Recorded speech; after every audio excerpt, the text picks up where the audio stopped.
Yo, what's up, YouTube? We're Catallaxy Cache. Today we're going to go through Amboss.Space and offer you some tips on how to use it to optimize your Lightning operations.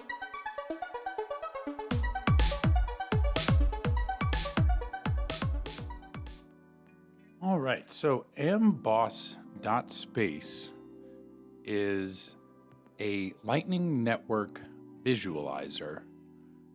One of my friends, Justifer BTC, is working on it and has built it along with a friend of his, AP. APOT Devon, I think, is his name on Twitter.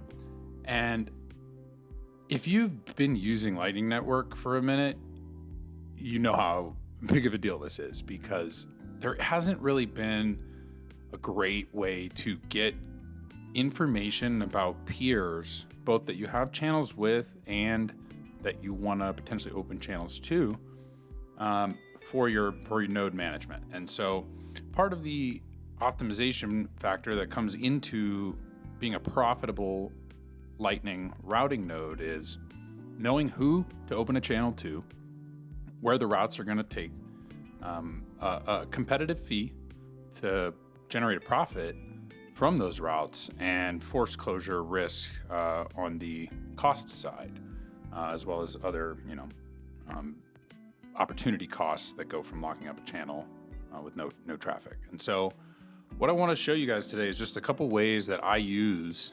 Amboss.Space to make better informed decisions about who I open channels with, how big, and when. So first thing we'll look at is this homepage here. You can see general Lightning Network statistics. Great to see the Lightning Network growing. I think we're at about 1,600 Bitcoin on the network now. About 8 months ago, when I started messing around with Lightning, it was roughly 1,100. So certainly increasing at a massive rate, as well as the channels, 5%. I believe these are over the last 7 days. All of these, 7 days, 7 days, 7 days. Justifer, this is a number, and these are letters. You should get standardized here. Come on, man. So the channel changes here is going to show you network-wide how many channels have opened and how many have closed. So clearly, there's more channels opening than closing, which is a good sign for the network, as well as there's more nodes coming online than offline. Now, these two at the bottom, or at least this one at the bottom, this claim node history, this is on Amboss.Space. So you can see the project was the first node claimed, I bet it was Justifer's, is on May 2nd. And over the last roughly almost 2 months, call it a month and a half, there's been just over 200 nodes claimed. And you can see also the nodes on the boss list, which is high ranking nodes with good routing capabilities. So this is the homepage. There's a dark mode. Dark mode's life, but we're going to go with light today. And you can also see some general statistics on the network itself. So although there's about 40 to 50,000 Bitcoin Core nodes, there's only roughly 9,200 Lightning nodes that are at least registering.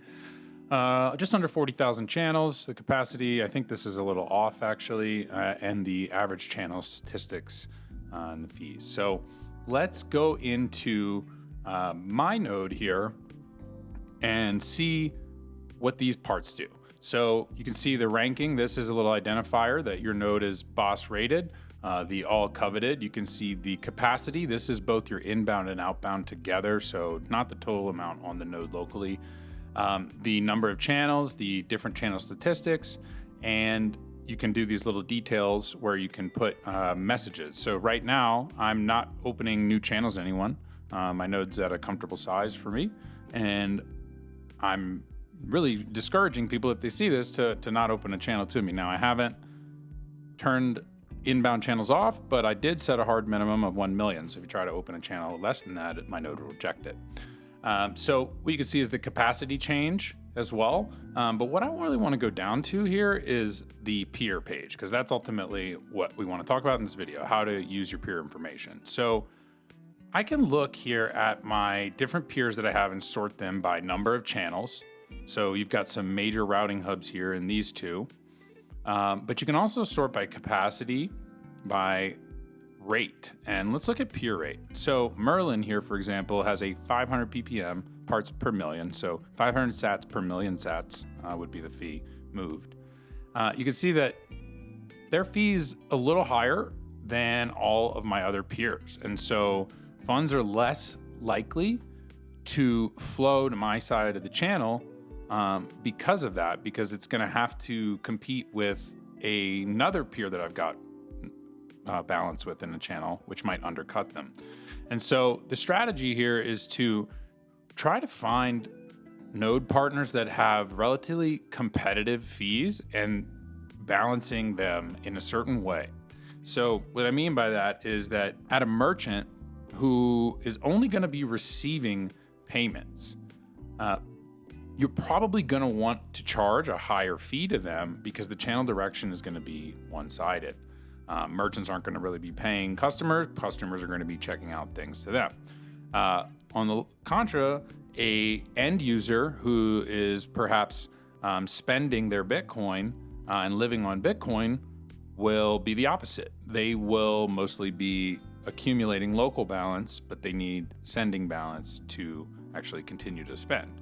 So what you can do is sense the flows over time and figure out where you want to raise and where you want to lower. So if you're losing a lot of local balance in a channel, you would want to raise this. So for instance, I had opened this channel to Merlin and all of the traffic started flowing in that direction. And so Merlin probably raised this rate on their channel so that they would trap some of that capacity and stop it all from flowing back out.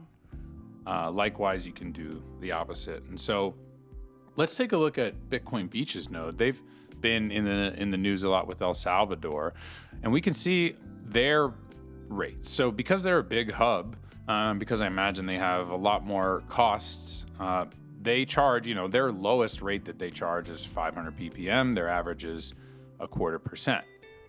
You can, I think, how did I change this? There's a way to switch it from ppm, but you can see, and the peers that they charge, so they're more likely to get inbound routes from these other peers, assuming they have the liquidity.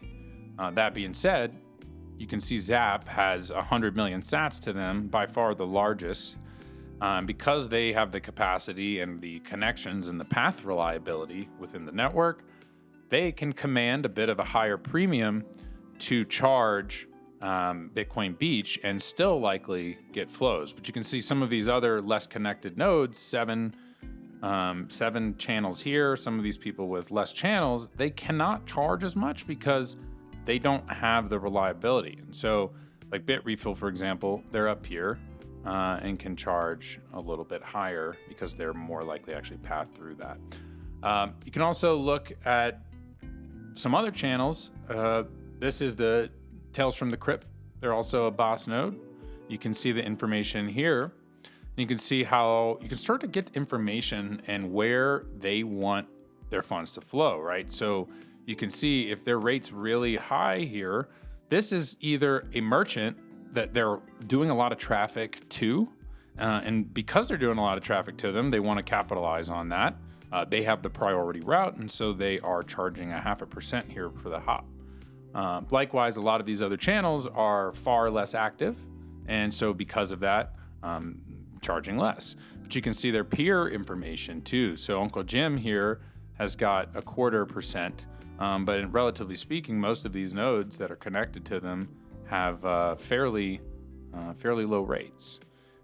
So what you want to do when you're finding a node partner is find someone who has not a ton of channels with well-connected nodes that are at low rates with inbound capacity. So that's a lot of words. What does that mean exactly? Well, you're going to want to find a node that has an average number of channels, probably under 100 or so, because anything over 100 is going to be a very active node, and someone where their fees are relatively competitive, and most importantly, has a lot of channel partners that you don't have, so that you can generate more network reach. And so, for example, I was on the claimed nodes list, and I saw this gentleman here, and I messaged him, and I was like, hey, I think that based on your peers that you have, most of these people I don't have a channel with. You also have roughly the same capacity and your fees are fairly competitive. So let's open a channel and see what kind of traffic we get. Not to mention, they keep pretty close strict on their channel size. So they don't even have any channels under 5 million, which is great because that means that the channels are actually more liable or more likely to be balanced in at least some degree to push larger transactions through them and use the routes more. And likewise, the last detail that I really want to focus on is this closed channel. So you can see our friend here, Better Than Gold, doesn't have a lot of forced closed channels or even closed channels to begin with.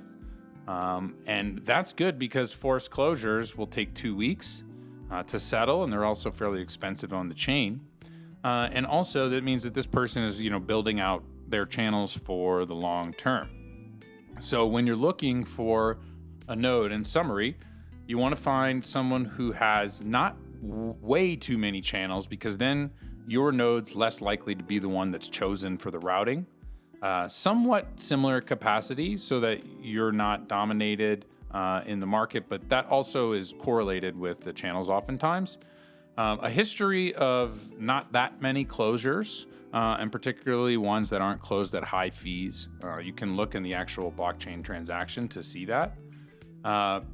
Decent capacity with other peers that you don't have with, so that you're increasing your node's reach, as well as fairly competitive rates. A pretty high rate is dictated in color. Anything over 0.1% is relatively high. Anything over 0.05 is about average. And the strategy there is to source inbound liquidity fairly cheaply.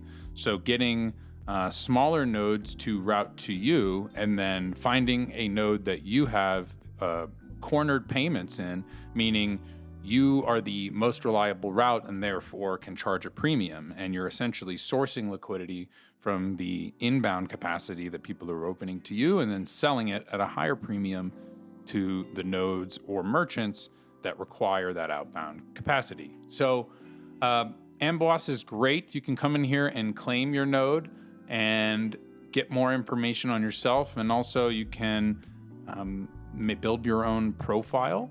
And so with that, thanks for watching. We'll have another video here in the next couple weeks on how to use Foundation Passport, a new air-gapped, QR signed only, wireless, completely wireless hardware wallet. Thanks for watching Catallaxy Cache. We'll see you next time.